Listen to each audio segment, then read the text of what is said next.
Sa mga OFW dito po sa Saudi Arabia, alam niyo po ba na pwede niyong gamitin yung Saudi SIM po ninyo para makapag-register po kayo sa GCash? And then pwede din po kayong magpadala from STC Bank to GCash Saudi SIM po yan. Paano? Panoorin niyo po yung video. Yes, welcome back po. So dito po sa STC, click lang natin tong transfer icon and then international transfer and then itong Western Union. So kapag hindi pa po registered yung GCash Saudi SIM po ninyo, so kailangan po siyang i-register. So naka-register na po ako ng GCash, so ipapakita ko lamang po pahapyaw kung paano po siya i-register. So click lang natin tong add new recipient. So dito guys, kailangan nyo lamang po i-fill up yung mga required information. Let's say full name po, wag po yung nickname para hindi po kayo magka-problema sa pagpapadala. So relationship po, depende po yan sa inyo kung ano po yung relation ng papadalan po ninyo. Country, ang ilalagay po dito Philippines po ha, kahit po Saudi SIM po yung gagamitin natin. So ang ilalagay po dito sa country Philippines po yan kasi yung GCash is Philippines po yan. So delivery option, mobile wallet, preferred currency syempre po peso.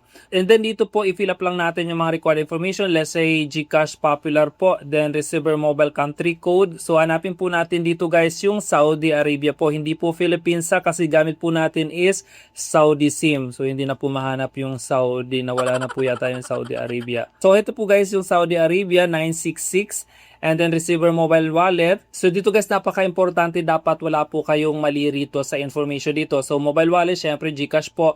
Yung receiver mobile country code, so gamit po natin is Saudi SIM po. So ang ilalagay natin ditong country code syempre po Saudi Arabia, which is 966. So yung mobile wallet number, wag na pong isama yung 0 sa unahan. So ang ilalagay po dito yung mobile number po ninyo dito sa Saudi. Syempre po kasi Saudi SIM po yung gamit ninyo doon sa may GCash po. So ilalagay po ninyo rito yung Saudi SIM number nyo po. So purpose of transaction, depende po kung ano nyo po ilagay dyan. Meron po dyan family expenses or ilagay natin tong savings. Then i-continue po natin. So dito guys, kahit i-know nyo na lang po, then i-continue po natin. So dito guys, makaka-receive kayo ng OTP and then i-enter nyo lamang po dito and then afterwards makaka-receive po kayo ng automated call galing mismo sa bangko. Sagutin nyo lamang po yun at i-press nyo lamang yung number na sinasabi doon sa voice call po. After po ng call, automatic po activated na mismo or approved na mismo yung registered na beneficiary po ninyo. So tignan po natin doon sa beneficiary list.